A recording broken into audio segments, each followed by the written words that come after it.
In 1959, a single character entrance changed villain writing forever. In 2024, we're about to lose everything that made this moment special.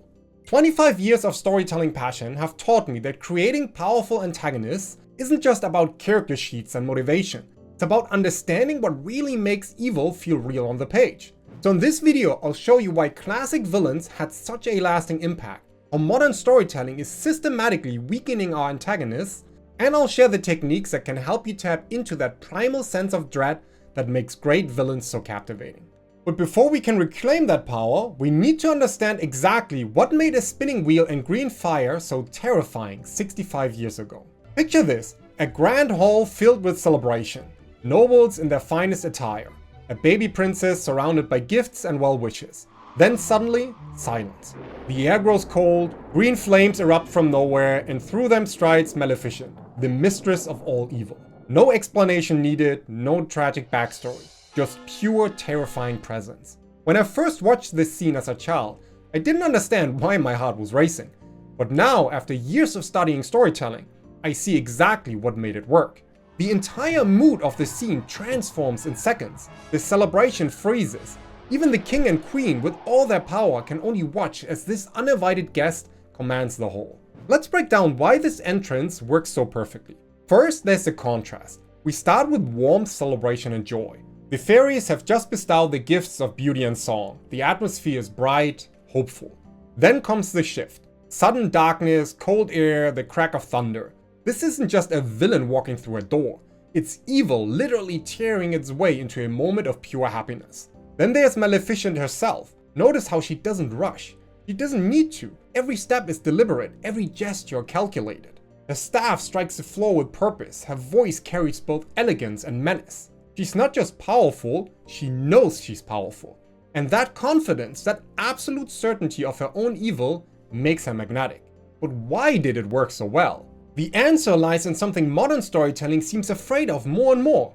Pure, unapologetic villainy. Classic Disney villains weren't complex anti-heroes or misunderstood souls. They were evil and they owned it. Maleficent cursed a baby because she wasn't invited to a party. The evil queen wanted to murder a child because of jealousy. Ursula literally collected souls. Look at how these villains operate. They don't try to justify their actions. They revel in them.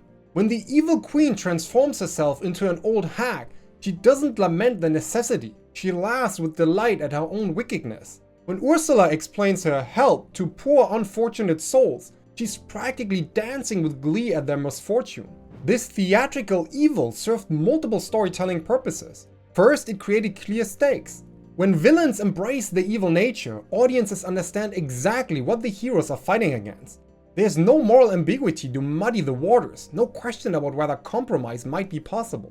Second, it allowed for magnificent character moments. Think about Cruella de Vil's entrance in 101 Dalmatians. Her car screeching around the corner, her dramatic fur coat, that iconic cigarette holder. Everything about her screams excess and self-indulgence. She's not trying to hide her nature, she's celebrating it. These villains created genuine tension because we never doubted their evil. When they appeared, we knew exactly what they were capable of, and that's what made them terrifying. Consider Lady Tremaine from Cinderella. She doesn't have magical powers. She doesn't threaten anyone's life directly, but her calculated cruelty, her deliberate crushing of Cinderella's hopes and dreams, makes her just as frightening as any witch or dragon. She represents a very human kind of evil, the kind that takes pleasure in dominating and diminishing others. The genius of these classic villains lay in their simplicity. Not simple as in one-dimensional, but simple as in pure. They were distillations of particular types of evil: pride, jealousy, greed, cruelty. By embracing these traits without excuse or explanation, they became more than characters. They became archetypes that spoke to something primal in our understanding of good and evil. But something changed in Disney's approach to villains. A shift so fundamental that it's reshaping how an entire generation thinks about antagonists. And it all started with a question that should never have been asked. Have you ever wondered why the evil queen hated Snow White so much? No? Well, Disney thinks you should. That's exactly the problem if you ask me. Now don't get me wrong, I'm usually a supporter of complexity and moral gray areas. I don't think that every story needs to follow a pure black and white approach like they did in the old days. The nuances we've discovered over the years have created incredible characters. But modern Disney has somehow fallen into what I call the sympathy trap. They've become obsessed with explaining every villain's motivation, giving us origin stories we never asked for, and trying to make us understand why the bad guys are actually just misunderstood. Take 2014's Maleficent, for example. The film transforms one of Disney's most powerful villains into a victim of betrayal. Suddenly, the mistress of all evil is just someone who got hurt and wanted revenge. Sound familiar? That's because it's the same story we keep getting told. Let's look at what this transformation actually costs us. In the original Sleeping Beauty, Maleficent's lack of backstory made her more frightening, not less. She was a force of nature, something beyond normal human understanding. By giving her a tragic past, the remake didn't add depth, it added limits. It turned something mythic into something mundane. I remember seeing what happened in the 2020 movie Cruella and feeling that same disappointment. Instead of a woman so deliciously evil she wanted to skin puppies for a coat, we got another tale of someone wronged by society. The explanation didn't make the character more interesting, it made her less compelling if you ask me. Think about what made the original Cruella de Vil work. She wasn't evil because society made her that way. She was evil because she valued her own desires above everything else, to an extent that most people would find unthinkable. That's what made her fascinating. Her complete rejection of normal moral constraints wasn't explained away, it was a defining feature. Here's the fundamental problem in my opinion. Disney confuses complexity with excuses. They think giving a villain a sad backstory makes them more interesting, but it doesn't, it makes them predictable. When every villain turns out to be a victim of circumstance, we lose the moral weight that made these stories powerful in the first place. Consider how this approach affects storytelling mechanics. In the original tales, the villains' actions drove the plot forward. Their choices created conflict, forced heroes to grow, and led to satisfying resolutions. But when villains become victims, the story's focus shifts to their pain rather than their actions. The hero's journey becomes secondary to the villain's redemption arc. The impact on the theme of the story is even more significant. Classic Disney stories often explored ideas about choice, responsibility, and the nature of good and evil. But when every villain is reframed as a victim, these themes get muddied. Instead of showing that people can choose to do good or evil, we're told that evil is just the result of trauma or misunderstanding. But true villainy, if you ask me, isn't about a lack of motivation, it's about choices. The most compelling villains understand right from wrong. They know exactly what they're doing, and they choose evil anyway. That's what makes them frightening. That's what makes them memorable.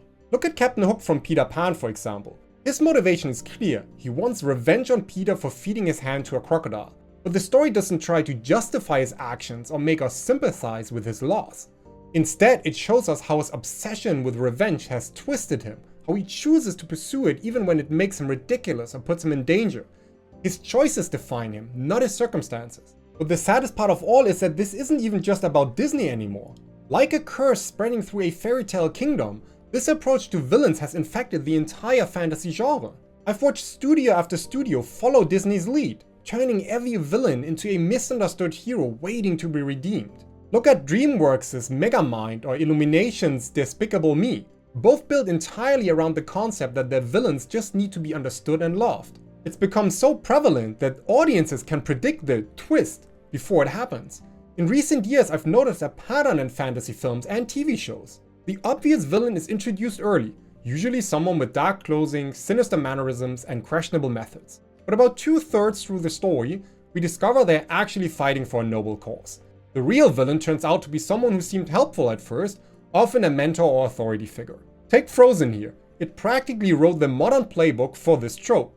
Prince Hans appears charming while the seemingly cold and dangerous Elsa just needs to be understood. Or look at Doctor Strange, where the zealous Caecilius is set up as the main threat, only to reveal the Ancient One's morally questionable choices as the deeper conflict. These aren't isolated cases, they are now the default template.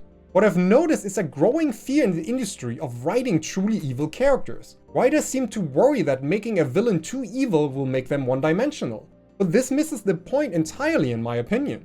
Depth doesn't come from making evil understandable, it comes from making it believable. Let's look at how this affects different types of fantasy stories. In young adult fiction, nearly every villain now comes with a tragic backstory involving family trauma or societal rejection.